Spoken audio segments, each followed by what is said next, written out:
사무엘상 21장 1절로 9절에 있는 말씀 우리 함께 보도록 하겠습니다. 우리 한 목소리로 읽겠습니다. 다윗이 노베 가서 제사장 아히멜렉에게 이르니 아히멜렉이 떨며 다윗을 영접하여 그에게 이르되 어찌하여 네가 홀로 있고 함께 있는 자가 없느냐 아무도 없느냐 하니 다윗이 제사장 아히멜렉에게 이르되 왕이 내게 이를 명령하고 이르시기를 내가 너를 보내는 것과 내가 명령한 일은 아무것도 사람에게 알리지 말라 하시기로 내가 나의 소년들을 이러이러한 곳으로 오라고 말하였나이다. 이제 당신의 수중에 무엇이 있나이까? 떡 5덩이나 무엇이나 있는 대로 내 손에 주소서 하니 제사장이 다윗에게 대답하여 이르되 보통 떡은 내 수중에 없으나 거룩한 떡은 있나니 그 소년들이 여자를 가까이만 하지 아니하였으면 주리라 하는지라. 다윗이 제사장에게 대답하여 이르되 우리가 참으로 3일 동안이나 여자를 가까이 하지 아니하였나이다. 내가 떠난 길이 보통 여행이라도 소년들의 그릇이 성결하겠거든. 하물며 오늘 그들의 그릇이 성결하지 아니하겠나이까 하매 제사장이 그 거룩한 떡을 주었으니 거기는 진설병 곧 여호와 앞에 물려낸 떡밖에 없었음이라. 이 떡은 더운 떡을 드리는 날에 물려낸 것이더라. 그날에 사울의 신하 한 사람이 여호와 앞에 머물러 있었는데 그는 도액이라 이름하는 에돔 사람이요 사울의 목자장이었더라. 다윗이 아비멜렉에게 이르되 여기 당신의 수중에 창이나 칼이 없나이까? 왕의 일이 급함으로 내가 내 칼과 무기를 가지지 못하였나이다 하니 제사장이 이르되 내가 엘라 골짜기에서 죽인 블레셋 사람 골리앗의 칼이 보자기에 쌓여 에봇 뒤에 있으니 내가 그것을 가지려거든 가지라. 여기는 그것밖에 다른 것이 없느니라 하는지라. 다윗이 이르되 그 같은 것이 또 없나니 내게 주소서 하더라. 아멘. 오늘도 우리의 삶 가운데 놀라운 일을 행하시는 하나님을 바라보며 나아가는 우리가 되기를 주님의 이름으로 축원합니다. 다윗에게 왕위를 내어줄 수 없었던 사울은 계속해서 다윗을 제거하려고 했습니다. 그러나 그때마다 번번이 실패하고 말았습니다. 왜냐하면 하나님이 다윗 편에 서 계셨기 때문에 그렇죠. 그런 이유로 누구보다도 사울의 편을 들어야 할 것만 같은 요나단이 계속해서 다윗 편을 들고 있었죠. 왜냐하면 다윗 편을 드는 것이 하나님 편 드는 것임을 요나단은 알고 있었기 때문입니다. 이제 초하루의 식사 자리에서 사울의 진심을 확인한 요나단은 다윗에게 활을 쏘는 것으로 화살을 주워오는 아이에게 외치는 소리를 신호 삼아서 사울이 다윗을 죽이려 하니 멀리 도망치라 이르게 됩니다. 그렇게 믿음의 동지였고 그리고 친구였던 다윗과 요나단은 눈물의 이별을 하게 되지요. 그리고 다윗은 이제 도피의 여정을 시작하게 됩니다. 다윗은요 이제 일생의 대부분을 아주 긴 세월을 도망자로 살아야 합니다. 광야에 숨기도 하고 다른 나라로 도피하기도 해야 할 것입니다. 심지어는 자신이 물리쳐야 했던 대적인 블레셋으로 들어가서 블레셋에게 생명을 의탁해야 하는 일도 일어날 겁니다. 그 여정은 다윗에게 늘 생사를 넘나드는 험난한 광야와 같은 시절일 것입니다. 그런데 놀라운 것은 그 험난한 여정이 다윗을 성장시킨다는 것입니다.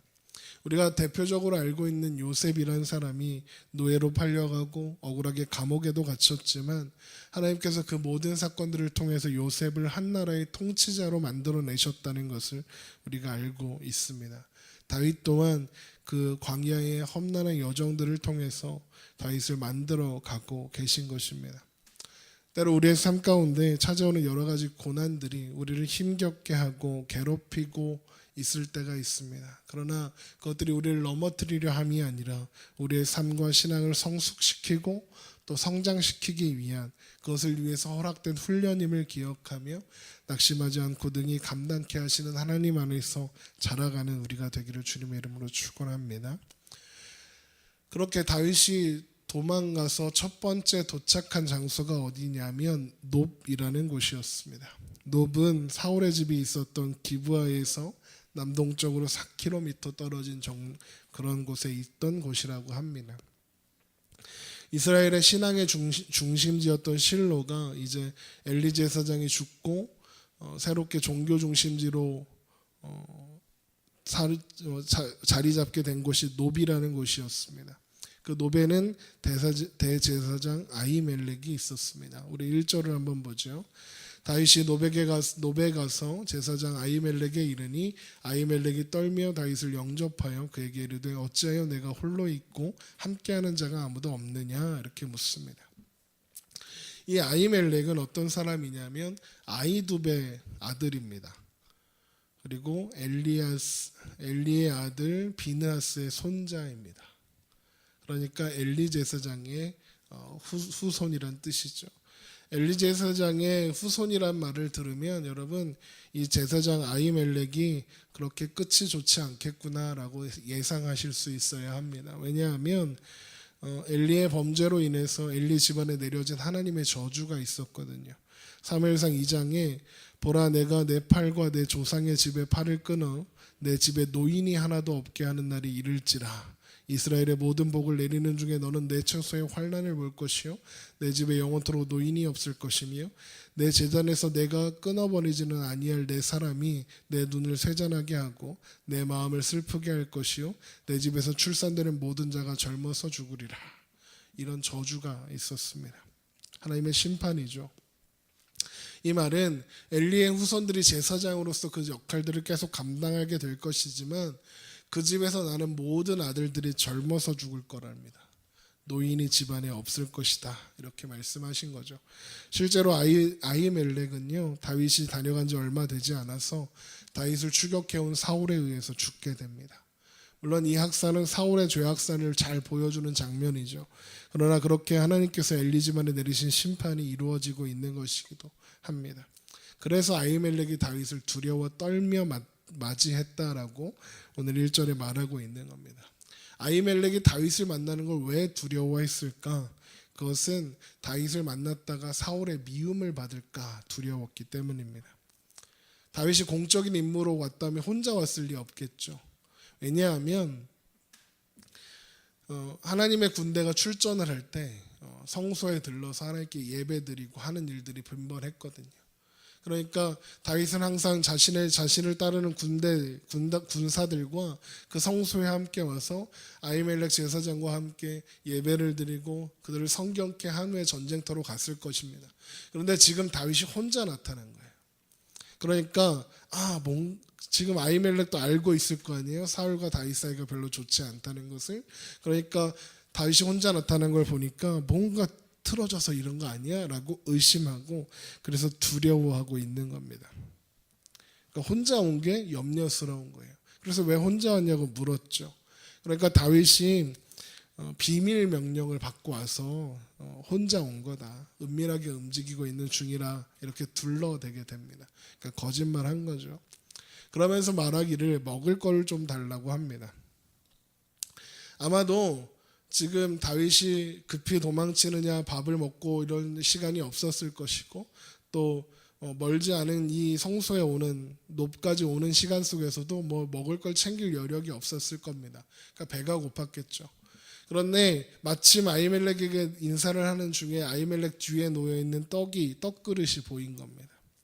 그래서 아히멜렉에게 떡을 좀 달라라고 이야기하는 겁니다. 옆에 있는 거 달라고 하는 거예요. 그런데 아히멜렉이 뭐라고 하냐면 이 떡이 그냥 떡이 아니라 진설병이다라고 대답합니다. 우리 4절을 보세요. 대제사장이 다윗에게 대답하여 이르되 보통 떡은 내 수중에 없으나 거룩한 떡은 있나니 그 소년들이 여자를 가까이만 하지 아니하였으면 주리라 하는지라. 여기서 거룩한 떡은 뭐냐면 진설병입니다.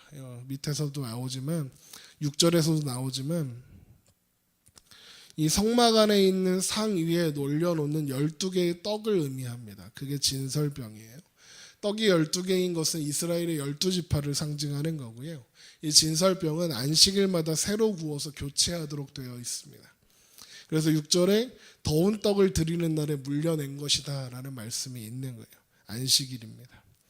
다만 교체한 떡은 제사장들이 성소에서 먹도록 되어 있었습니다. 그런데 그 진설병을 지금 아히멜렉이 다윗에게 내어주는 겁니다. 그런데 이 떡을요, 율법으로는 제사장이 아닌 사람이 먹으면 안 됩니다. 율법으로 정해져 있었어요. 제사장이 먹도록. 그런데 아히멜렉이 최근에 여인과 접촉하지 않았으면 줄 수 있다, 이런 식으로 이야기를 하죠. 그런데 게다가 다윗이 진설병인 줄 알고도 달라고 합니다. 그러면 무슨 말이냐? 다윗과 아히멜렉이 다 지금 율법을 어기고 있는 거예요. 아히멜렉이 제사장이고 율법으로 세워져 있는 진설병에 대한 율법을 알고 있는 사람이라면 다윗이 진설병을 아무리 달라 해도 주면 안 되는 거죠. 하나님의 법이니까요. 대놓고 하나님의 법을 어기라고 하는 셈이잖아요. 또 다윗이 아무리 배가 고팠어도 아히멜렉 제사장이 그게 진설병이다라고 말을 했으면 아, 그렇습니까? 괜찮습니다. 그러면 제가 좀 참지요 하는 게 정상입니다. 그렇죠? 하나님의 법을 어기는 거죠. 그런데 그냥 또 받아 먹습니다. 다윗도 아히멜렉도 다 죄를 짓고 있는 겁니다. 다윗이요, 배가 고프니까 하나님의 법보다 밥이 더 중요해진 겁니다. 아마도 다윗은 일단 살아야 한다, 이런 생각을 했겠죠. 앞으로의 여정이 얼마나 길어질지 모르는데 뭐라도 먹어야 되겠다라고 생각하겠죠.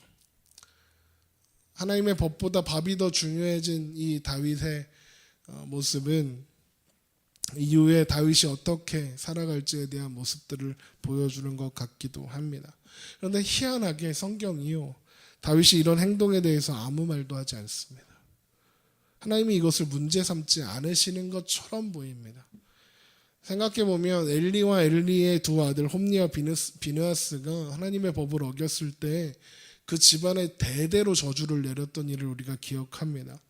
그런데 다윗의 이 행동에는 하나님의 아무 말씀도 안 합니다. 왜 그럴까? 하나님은 왜 다윗에게 이렇게 관대하신 걸까? 그 이유를 예수님께서 설명하십니다. 안식일에 예수님과 제자들이 밀밭 사이로 지나가는데 제자들이 배가 고파서 안식일에 밀 이삭을 잘라 먹는 일이 일어납니다. 바리새인들이 안식일에 일하지 말라 했는데 니네 지금 이삭 이렇게 해갖고 먹은 거야? 이렇게 문제를 삼게 되죠. 우리 마태복음 12장을 한번 가볼까요? 마태복음 12장 1절입니다.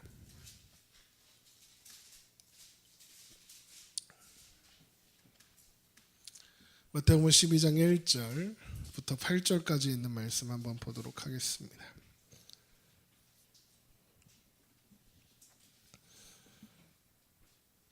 제가 읽겠습니다. 그때 예수께서 안식일에 밀밭 사이로 가실새 제자들이 시장하여 이삭을 잘라 먹으니 바리새인들이 보고 예수께 말하되 보시오, 당신의 제자들이 안식일에 하지 못할 일을 하나이다.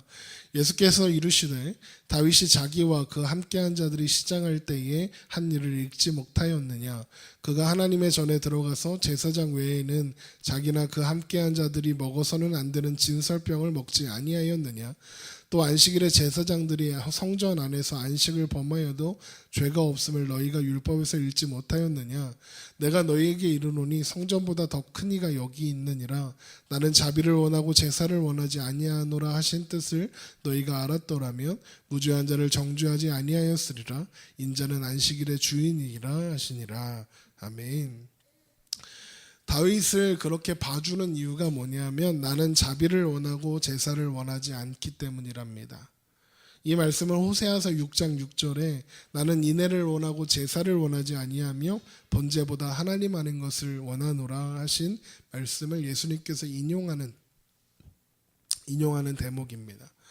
하나님은 다윗이 진설병을 먹자 너 죄지었어 라고 하시는 하나님이 아니라 지금 배고프니까 제사장만 먹는 진설병의 율법보다 너의 그 배고픔이 더 중요하다. 제사보다 자비가 중요하다라고 말씀하고 계시는 겁니다. 그러니까 다윗이 배고픔의 진설병을 얻어먹는 것을 통해서 하나님이 다윗에게 말씀하시는 게 있는 거예요. 뭐냐?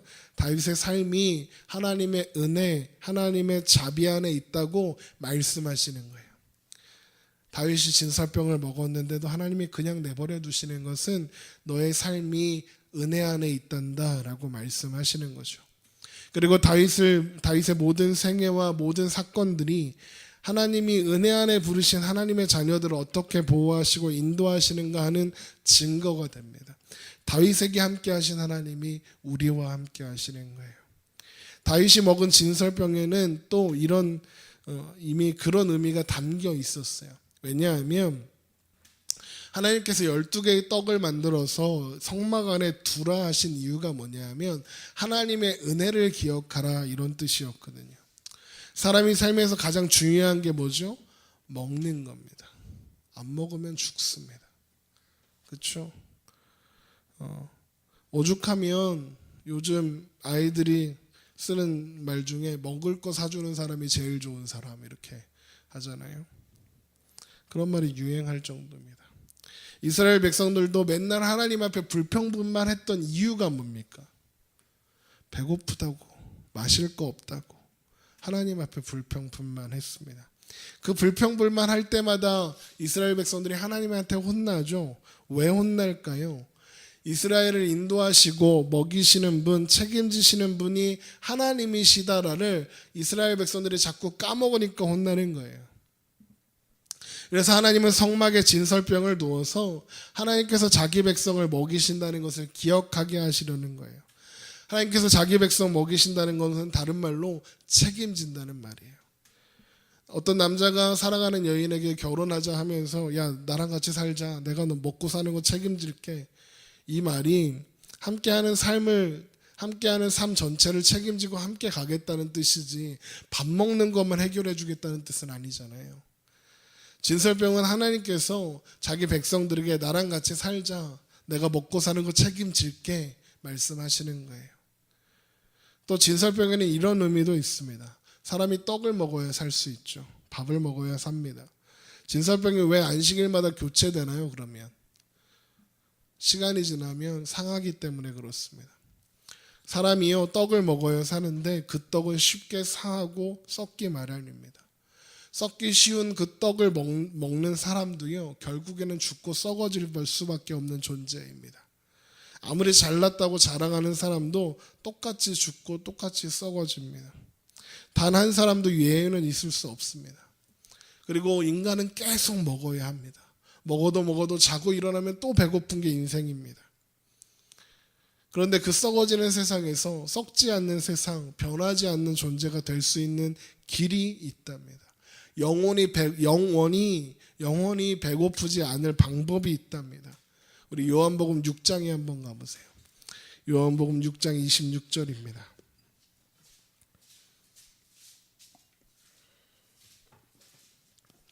요한복음 6장 26절 34절까지 보겠습니다. 요한복음 6장 26절. 네. 예수께서 대답하여 이르시되 내가 진실로 진실로 너희에게 이르노니 너희가 나를 찾는 것은 표적을 본 까닭이 아니요 떡을 먹고 배부른 까닭이도라. 썩을 양식을 위하여 일하지 말고 영생하도록 있는 양식을 위하여 하라. 이 양식은 인자가 너희에게 주리니 인자는 아버지 하나님께서 인치신 자라. 그들이 묻되 우리가 어떻게 하여 하나님의 일을 하오리이까? 예수께서 대답하여 이르시되 하나님께서 보내신 이를 믿는 것이 하나님의 일이니라 하시니 그들이 묻되 그러면 우리가 보고 당신을 믿도록 행하시는 표적이 무엇이니까 하시는 일이 무엇이니까?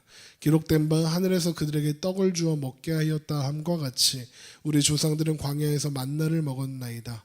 예수께서 이르시되 내가 진실로 진실로 너희에게 이르노니 모세가 너희에게 하늘로부터 떡을 준 것이 아니라 내 아버지께서 너희에게 하늘로부터 참 떡을 주시나니 하나님의 떡은 하늘에서 내려 세상에 생명을 주는 것이니라. 그들이 이르되 주여 이 떡을 항상 우리에게 주소서. 이 말씀은 예수님께서 오병이어의 기적을 베푸시는 걸 보고 자신들을 배불리 먹여주신 예수님을 따라다니는 무리들을 향해서 예수님께서 하시는 말씀입니다.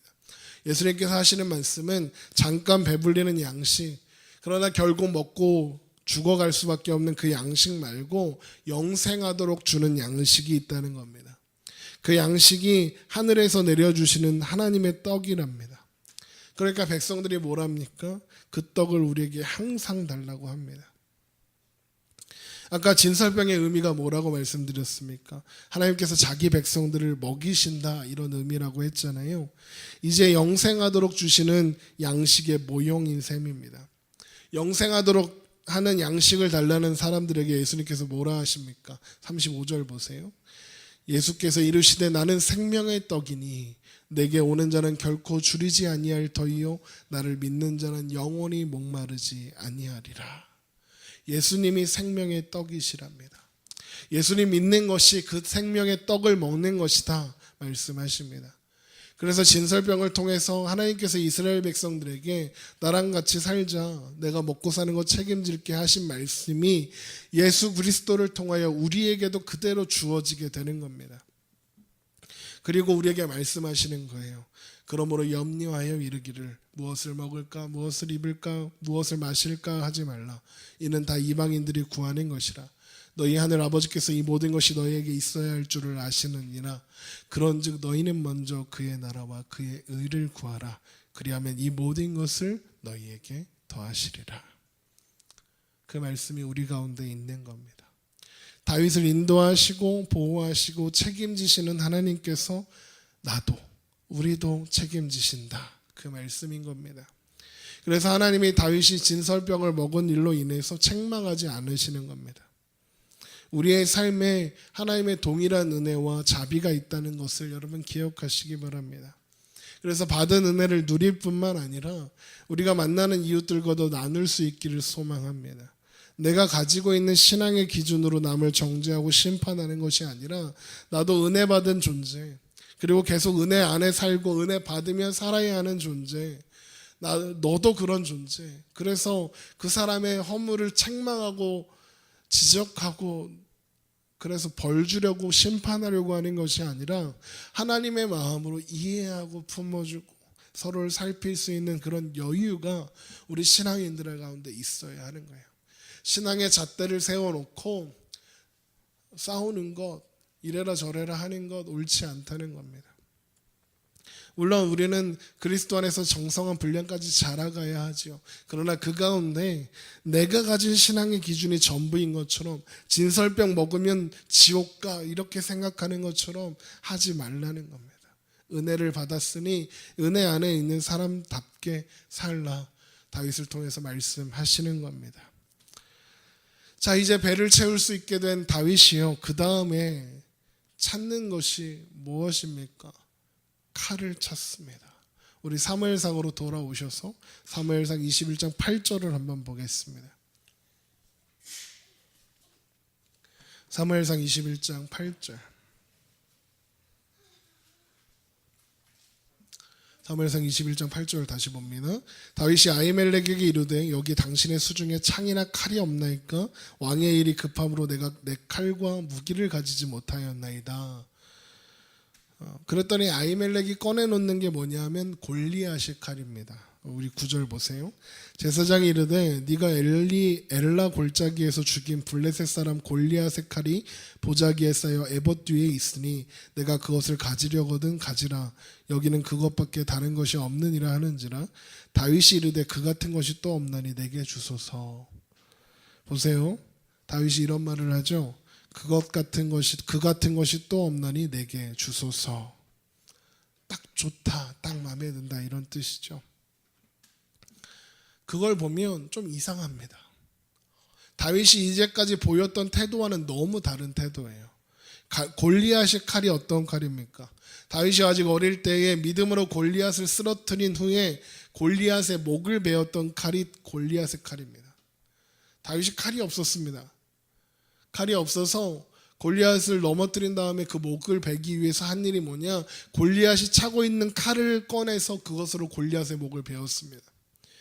그런데 골리앗과 싸울 때 다윗이 뭐라고 선포했습니까? 우리 사무엘상 17장으로 한번 다시 돌아가 보세요. 사무엘상 17장 45절입니다.